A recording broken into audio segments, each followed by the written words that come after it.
All right, we're sitting here with Adam Rogers, who wrote the CrossFit work for this upcoming cycle. One of the big things y'all are doing is a test retest called Tube Man. So why this style of test? Yeah, when we think about online qualifiers, right? Like, how is it that the event organizers for their online qualifier think about testing longer time domains, think about testing aerobic endurance?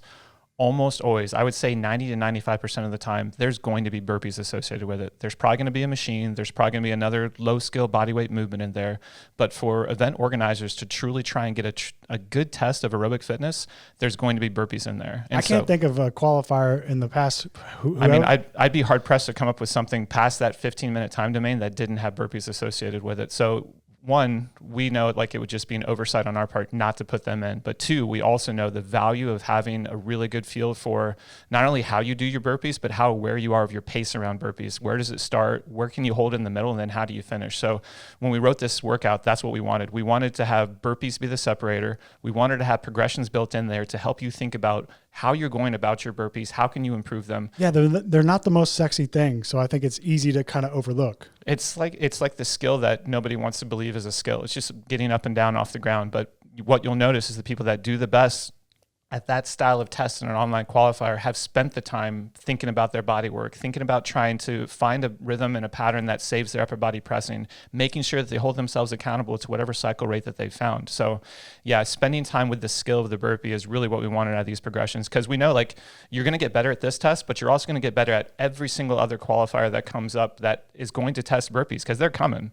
And I know y'all already tested it with some people, and you've already kind of noticed some trends and what does well, right? Yeah, it definitely confirmed our bias. It definitely showed that the people that are the fastest with burpees and the most enduring with burpees are going to do the best at this test. There's going to be differences in terms of the ski erg paces. There's going to be thoughts that we have built in there about how to do better on the ski erg itself, but that's always going to be the secondary option. The primary option there is let's get you faster at burpees and let's make you more enduring with burpees. And y'all set up the progressions, so you test it and then you retest at the end, and the progressions in the weeks in between are kind of built to help you do that, right?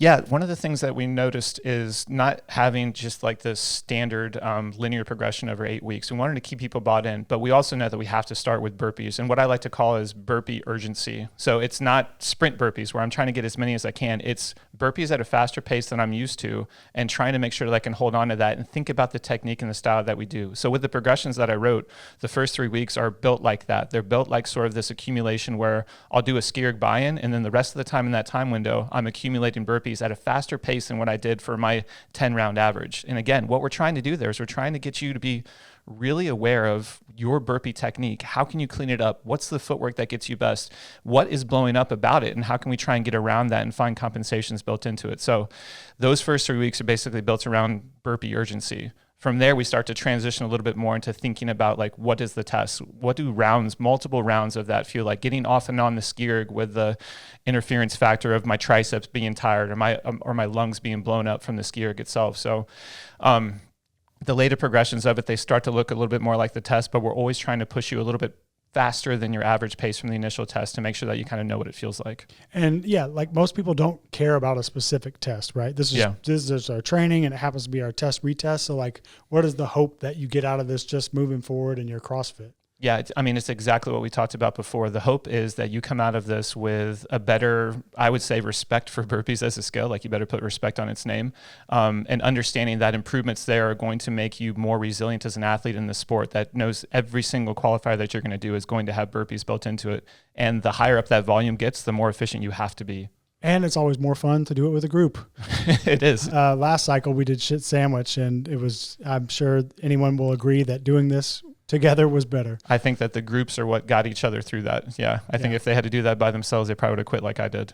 So we have another test retest this cycle as well, right? Yeah. Yeah. This one's going to be a little bit more CrossFit focused. So one of the things that I've noticed over time with CrossFit, there's patterns that you see come up over time. The two most frequently tested patterns in the sport, overhead pressing and squatting, are also, I would say, the biggest separators inside of the sport. If you have a weakness in either of those patterns, you're just always going to be subpar in the sport. So being able to improve upon strict pressing, specifically something like a strict handstand push-up, and squat density, where there's just you can't afford to pace it, you can't afford to break things up overly often.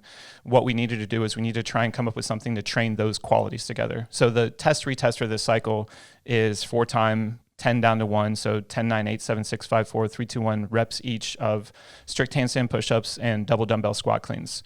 The progressions I built for this, they're not linear in focus. They're not built around that initial test, but we are going to train those two very important patterns. Getting all of the athletes better at those patterns is going to make them more resilient in the sport. Just knowing every single time that something comes up like that, if you see strict handstand push-ups and you think I'm going to take last on the leaderboard, let's work on that. Let's make sure that we're taking the time to work on the patterns that are going to move you up that leaderboard over time. Take the weaknesses and make them middle grounds, and take the middle grounds and make them strengths. So zooming out, what is the CrossFit work like this cycle?